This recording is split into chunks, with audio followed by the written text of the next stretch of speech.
एक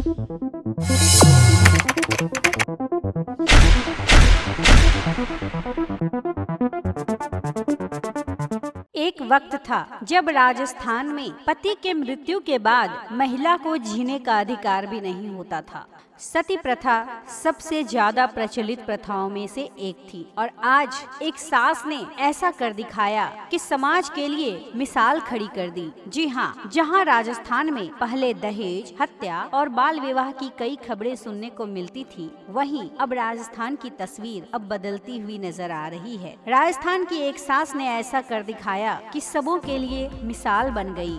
राजस्थान के सीकर के फतेहपुर के एक छोटे से गांव में रहने वाली टीचर कमला देवी ने मिसाल कायम की है और यह समाज को सकारात्मक बदलाव का संदेश है। वह जिस समाज में रह रही है वहां अन्य महिलाओं के लिए अब प्रेरणा बन चुकी है। उन्होंने अपनी बहू को नया जीवन दिया। चलिए जानते हैं क्या है पूरा मामला। दरअसल राजस्थान के सीकर के एक छोटे से गाँव में रहने वाली कमला देवी ने अपने बेटे को ब्रेन स्ट्रोक की बीमारी के चलते खो दिया था, लेकिन इसके बाद कमला देवी ने वह काम किया जो हर महिला के लिए प्रेरणादायक है। कमला देवी ने अपनी बहू सुनीता को बेटे की मौत के बाद पढ़ने के लिए प्रेरित किया और सिर्फ यही नहीं, उन्होंने अपनी बहू की दूसरी शादी भी कराई। बता दूं कि पेशे से कमला देवी खुद एक टीचर हैं। वह सरकारी स्कूल के बच्चों को पढ़ाती हैं। उनके शिक्षित होने के कारण ही कमला देवी ने अपनी बहू को पढ़ाने की सोची और जब कमला देवी ने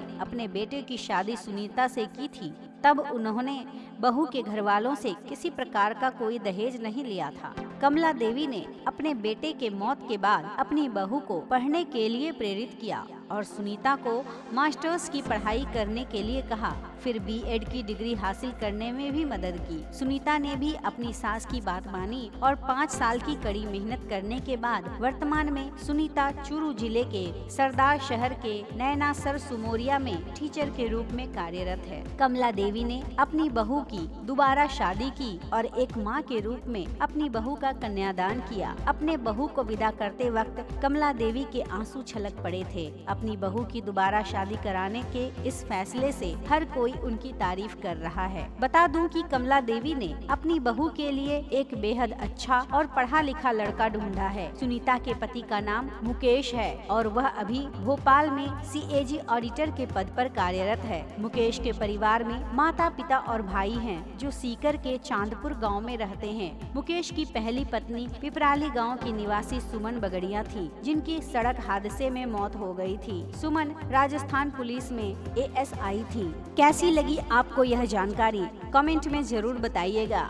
अगर आपके आसपास भी ऐसी ही कोई प्रेरणादायी स्टोरी है तो हमें कमेंट में बताएं, हम आपसे संपर्क करेंगे। अगर आपको हमारी यह स्टोरी अच्छी लगी तो प्लीज हमारे वाव जंक्शन चैनल को सब्सक्राइब करें और बेल आइकन को प्रेस करें ताकि इस तरह के वीडियोस आप तक सबसे पहले पहुंचे। हमारे फेसबुक पेज वाव जंक्शन को लाइक और फॉलो भी कर दें।